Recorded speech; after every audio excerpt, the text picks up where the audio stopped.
नमस्कार। खबर प्रधान देख रहे सभी दर्शकों का बहुत बहुत स्वागत है और मैं हूं आपके साथ संगीता श्रीवास्तव।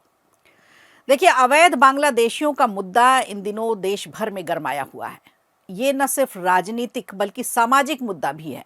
देश में अवैध बांग्लादेशियों के जो आंकड़े सामने आ रहे हैं वो बेहद भयावह और चौंकाने वाले हैं और इसीलिए हर राज्य में इन पर कार्रवाई की जा रही है, खासकर बीजेपी शासित राज्यों में। क्योंकि अब ये मुद्दा असम बंगाल का नहीं बल्कि पूरे भारत की आंतरिक सुरक्षा से जुड़ा हुआ। डेमोग्राफी बदलने की बात की जा रही है, सामाजिक संतुलन की बात की जा रही है, राजनीतिक भविष्य को से जुड़ा हुआ ये बड़ा मामला है। तो दो बड़े नेताओं के दो अलग अलग बयानों ने इस समय सियासी तूफान भी ला दिया है इसी मुद्दे पर। एक हैं पूर्व सीएम कांग्रेस पार्टी के नेता दिग्विजय सिंह, तो दूसरे हैं बीजेपी के फायर ब्रांड नेता, खासी हिंदुत्व की छवि रखने वाले सीएम हेमंता शर्मा, असम के मुख्यमंत्री। एक तरफ असम के मुख्यमंत्री हेमंता बिस्वा शर्मा का वो सनसनीखेज बयान जिसमें उन्होंने कहा है कि अभी 40% रोहिंग्या असम में है और 10% अगर बढ़े तो हम भी इनमें ही शामिल हो जाएंगे। शर्मा का कहना है कि असम एक बारूद के ढेर पर बैठा हुआ है। और दूसरी तरफ अक्सर अपने विवादित बयान देने वाले कांग्रेस नेता दिग्विजय सिंह बांग्लादेश में हिंदुओं पर हो रहे अत्याचारों को लेकर फिर विवादित बयान दिया है और ये सोचने पर मजबूर कर दिया है कि क्या यही है कांग्रेस की विचारधारा। अब दिग्विजय सिंह के बयान ने सियासी तूफान भी ला दिया है। सवाल ये है कि क्या ये दोनों घटनाएं अलग अलग हैं, अवैध बांग्लादेशी जो भारत में हो रहे हैं, या फिर बांग्लादेश में हिंदुओं के साथ जो अत्याचार हो रहा है, ये एक ही है, कहीं ना कहीं ये आपस में जुड़े हुए हैं, या फिर ये एक ही बड़ी तस्वीर के दो पहलू हैं। दरअसल एक बड़े न्यूज़ चैनल न्यूज़ 18 के राइजिंग असम कॉन्क्लेव में असम के मुख्यमंत्री हेमंता बिस्वा शर्मा ने ऐसे आंकड़े पेश किए हैं जिन्होंने न सिर्फ असम बल्कि पूरे देश को सोचने पर मजबूर कर दिया है।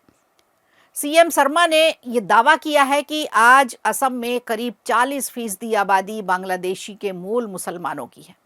शर्मा के मुताबिक जब देश आज़ाद हुआ था तब यही आबादी 10 से 15% की थी। पास में ही बॉर्डर था, वहां कुछ होता था तो लोग असम आ जाते थे। यानी कुछ ही दशकों में असम की डेमोग्राफी पूरी तरह से बदल चुकी है। 10-15% से 40% तक कैसे अवैध रोहिंग्या हो गए हैं, ये सबसे बड़ा सवाल सरकारों से भी पूछना चाहिए। मुख्यमंत्री साफ शब्दों में कहते हैं कि जब किसी राज्य में इतनी बड़ी आबादी ऐसी हो जिसकी जड़ें इस मिट्टी में ना हो, जिनकी पीढ़ियां इस देश में ना हो, तो उस राज्य की सुरक्षा की गारंटी कौन लेगा। उस राज्य की सुरक्षा की गारंटी लेना भी मुश्किल हो जाता है। सबसे गंभीर और चिंताजनक बात यह है कि हेमंता बिस्वा शर्मा के मुताबिक इनमें से बड़ी संख्या में लोगों के पास वैध भारतीय दस्तावेज भी मिल चुके हैं। उन्होंने राशन कार्ड बनवा लिए हैं, उन्होंने आधार कार्ड बनवा लिए हैं, और भी जो ज़रूरी सरकारी दस्तावेज होते हैं, सरकारी कागज़ होते हैं, वो सब भी उनके बन गए हैं। कैसे बन गए हैं?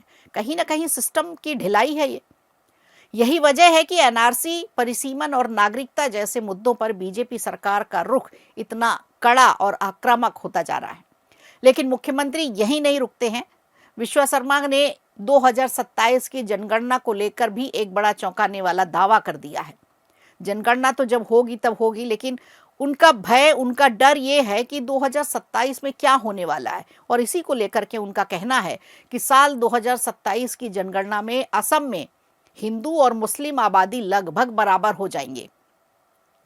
और जब किसी राज्य में दो बड़े समुदाय की आबादी बराबर होती है तो हालात कितने भयावह हो जाते हैं, कितने जटिल हो जाते हैं, ये आप और हम अच्छी तरह से समझ रहे हैं। जो डर हेमंता शर्मा जता रहे हैं उस डर से हम लोग भी वाकिफ हैं। संसाधनों पर दबाव पड़ता है, राजनीतिक ध्रुवीकरण तेज हो जाता है, रोटी और बेटी की स्थितियां खराब हो जाती हैं और टकराव की आशंका कई गुना बढ़ जाती है। मुख्यमंत्री की ये चेतावनी सिर्फ एक राजनीतिक बयान नहीं बल्कि असम के भविष्य को लेकर एक गंभीर संकेत माना जा रहा है। और ये सिर्फ असम की बात नहीं है, ये पूरे देश की बात है। इसी बदलती डेमोग्राफी, सीमा पार के जो हालात हैं, बांग्लादेश से जुड़ा हुआ जो मुद्दा है, इसी को लेकर अब सियासत भारत में भी तेज हो गई है। यानी शर्मा की चेतावनी साफ है कि असम अनिश्चितता के एक नए दौर से गुजर रहा है। चलिए अब नजर डालते हैं भारत की सीमा के उस पार यानी बांग्लादेश पर।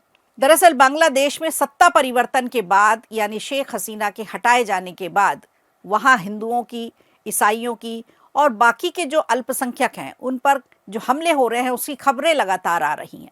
अभी अभी हमने भी देखा कि हिंदू युवक दीपू के साथ किस तरह से बर्बरता की गई। मंदिर जलाए जा रहे हैं, घर तोड़े जा रहे हैं, घरों में आग लगाई जा रही है, लोग जान बचाकर भागने को, इधर उधर छुपने को मजबूर हैं। लेकिन इन सबको अनदेखा किया जा रहा है। और अनदेखा कौन कर रहा है? कांग्रेस के वरिष्ठ नेता हैं दिग्विजय सिंह। उनका एक बयान ऐसा आया है कि लोग सोचने पर मजबूर हो रहे हैं कि कांग्रेस पार्टी के क्या इस तरह की विचारधारा है। सवाल ये उठता है कि क्या राजनीति इंसानियत से बड़ी हो चुकी है? अपनी राजनीति बचाए रखने के लिए क्या ये मानवता को ताक पर रख देंगे? खैर, दिग्विजय सिंह के ऐसे बयान तो आम हैं, उन्होंने कोई पहली बार नहीं कहा है। दरअसल कांग्रेस के वरिष्ठ नेता दिग्विजय सिंह ने ये क्या कहा है वो भी हम आपको बता देते हैं। उन्होंने कहा है कि भारत में जिस तरह अल्पसंख्यकों के खिलाफ कार्रवाई होती है उसी की प्रतिक्रिया बांग्लादेश में देखने को मिल रही है। यानी उनके मुताबिक बांग्लादेश में हिंदुओं पर जो अत्याचार हो रहा है उसकी कहीं ना कहीं वजह भारत की वर्तमान राजनीति है। अब आपको बताते हैं कि दिग्विजय सिंह का ये बयान सरप्राइजिंग नहीं है। इससे पहले भी उन्होंने नक्सलवादी हिडमा की मौत पर भी सवाल उठाए थे, जो अभी ताज़ा मामला ही है, और उसे कहा था कि एनकाउंटर नहीं बल्कि उसकी हत्या की गई है। अब आप इन दोनों बयानों को कैसे देखते हैं? क्या दिग्विजय सिंह का ये बयान मायने रखता है भारत की वर्तमान राजनीति में कि बांग्लादेश में जिस तरह से दीपू की हत्या की गई है, उसके कपड़े उतारकर उसे घसीटा गया, उसे जिंदा जला दिया, उसकी खबर यह है कि उसकी मौत नहीं हुई थी, और उसके साथ साथ छोटी छोटी 3 बच्चियों को भी बहुत भारी नुकसान पहुंचाया गया है। क्या ये भारत में हो रहे अल्पसंख्यकों के खिलाफ जो चीज़ें हो रही हैं, उनके साथ जो नुकसान हो रहा है जैसा कि वो कह रहे हैं, उसकी प्रतिक्रिया है ये, उसी का रिएक्शन है ये? आप क्या सोचते हैं? क्या दिग्विजय सिंह का ये बयान जायज़ है? हमें कमेंट करके ज़रूर बताइएगा।